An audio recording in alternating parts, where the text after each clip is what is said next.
Alumnus, Ranking Member Swalwell, and members of the committee, thank you for the opportunity to address you today. My name is Thom Mason. I am the Director of the Department of Energy's Oak Ridge National Laboratory, and I also serve as a member of the National Lab Directors Council.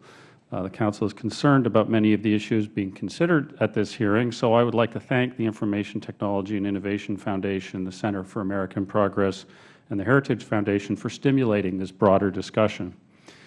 As context for my remarks, I would like to briefly describe Oak Ridge National Lab.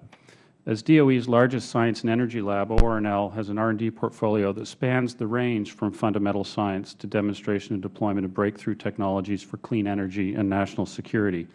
Our mission includes both scientific discovery and innovation. So we place a high value on what we call translational R&D, coordinating the basic research and applied technology to solve compelling problems. Work with industry is a key part of this process. We have several tools for engaging with the private sector. The Department's Work for Others program, Cooperative R&D Agreements, or CRADAs, and the new Agreements to Commercialize Technology, or ACT, as well as user facility agreements that provide industry with access to powerful tools for R&D. Building and operating user facilities is a signature role for the national labs. These facilities and their associated research programs add value to the innovation process. For example, at ORNL, we have combined CRADAs and cost-share agreements to work with Caterpillar and Honeywell on a new alloy that is now in commercial use.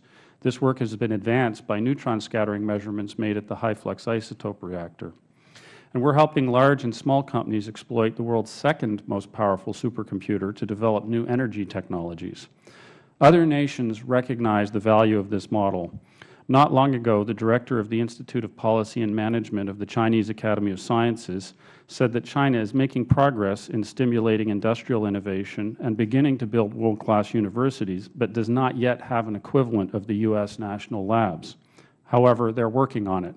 They are planning to move the world's most powerful supercomputer, you will note I said we were the second most powerful, from Changsha to Dongguan, where the China spallation neutron source is being built. And consideration is being given to shifting several major research institutes to an area north of Beijing where they can take advantage of a new synchrotron. I think this demonstrates that the U.S. model remains valid, but nevertheless we should always be looking for ways that we can improve. You asked about potential improvements to the DOE lab relationship, management practices, and oversight functions. And I believe that the GOCO model, the government-owned, contractor-operated lab model, has served the nation well. Its flexibility has allowed the labs to respond to changing national priorities and issues. At Oak Ridge, we recently used this flexibility to right-size our workforce, update employee benefits, and streamline our operations. We recognize the budget pressures that we all face. We benefited from having the kind of relationship with DOE that was specified in the early management and operation contracts, which called for, and I quote, a spirit of partnership and friendly cooperation. But as the working group found, the GOCO model can certainly be updated and improved. The working group's recommendations fall into three categories. With regard to the first, transforming lab management, working to build a robust contractor assurance system has laid a solid foundation for a new look at stewardship.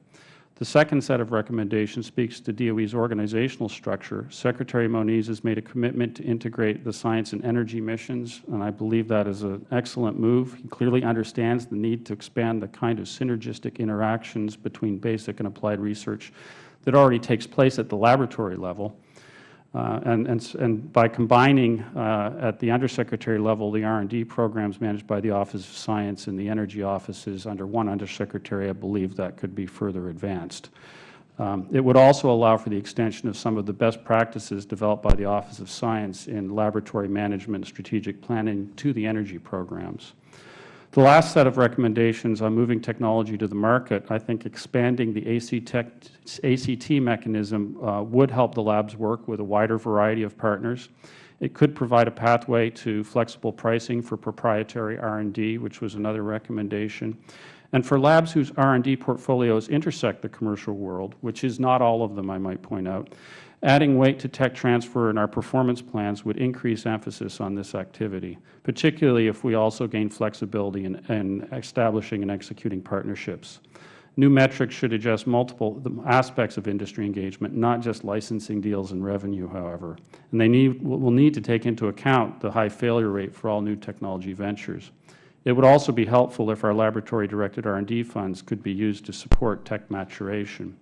In closing, the working group's goal of ensuring that national labs remain effective and continue to deliver national benefits to the taxpayers is one we all share.